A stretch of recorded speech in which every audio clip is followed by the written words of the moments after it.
Good morning, dear children. Welcome back to this session where we are discussing the fourth chapter in statistics named Presentation of Data.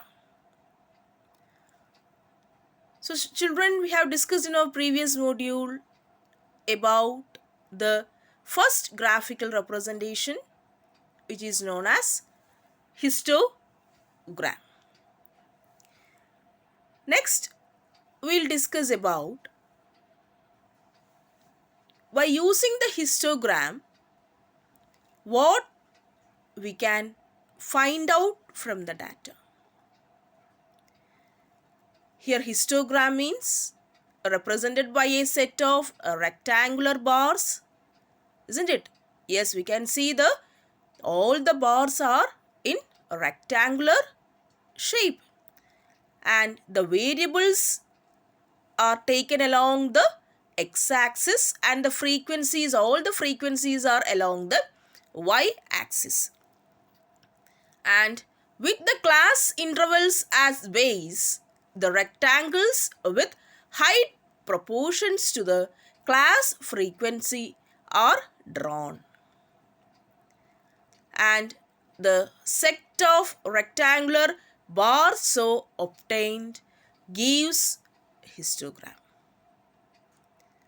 So children, all the bars of the histogram are in rectangular in shape and all the variables are represented in the x-axis and the frequencies in the y-axis, and all are having class intervals as the base with its proportional height in the frequencies. Yes, all the bars are having proportionate height also. Then what is the next one? And all this set of rectangular bars so obtained gives the histogram. And children, what we have to understand from this, using the histogram, we will be able to find out the mode of the distribution, isn't it? We have studied about the mean, median and mode, and the histogram is the graphical representation used to find out the mode of the distribution. Here, the total area of the histogram actually represents the total frequencies. And if the frequency distribution has inclusive class intervals, they should be converted into exclusive types. So we have studied what is inclusive and what is exclusive. So I told you that according to the range, we have to that is exclusive. We have to convert into exclusive type and we have to construct its histogram. And that is, I told you, the mode is the value that we can find using the histogram. And the highest rectangular bar represents the mode value also. So how to find out the mode value from that graphical representation means the highest rectangular bars is the mode value of that data. Here we can see its graphical representations. That is, the variables are taken along the which axis? Yes, OX axis, and the frequencies are along the OY axis. And the various rectangular bars are drawn according to its class intervals and its particular frequencies. And we can see the mode value is equal to, what is the mode value? Yes, 35. How it is obtained? Because that is the highest rectangular bar in this representation. And we have to draw a straight line to the O x-axis, and that point is the mode value of this distribution. So here the mode value is equal to 35. So in the OX axis, that point is 30, and the 35 is the mid value between the 30 and the 40. So that is the mode value of this distribution.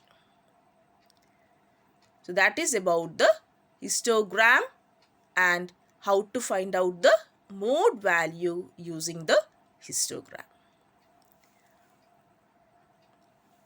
Next one is frequency curve. What is frequency curve means? That is, variables is taken along the x-axis and the frequencies along the y-axis.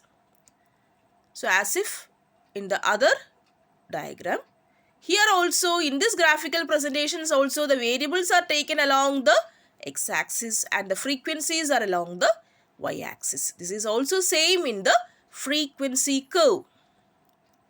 And how the frequencies are plotted against the class mid values. That is, if 0 to 10 is the class value, the 5 is the mid value of that class. So that frequencies are plotted according to the mid values of the classes. Then all the midpoints of each classes are joined together using a smooth curve. The curve so obtained is the frequency curve. So using the freehand that we joined all the points of the mid value of all the classes, and if we joined it and at last what the curve obtained is known as the frequency curve. And that is the total area under the frequency curve represents the total frequencies. The total area under the frequency curve represents the total frequencies of S. So here we can see, children, the frequency curve as well as its representations. So here, yes, we can see all the points are joined together and form the frequency curve. So children, I hope that is mode values representation through histogram as well as the frequency curves are precise for you. So thank you children for watching this video.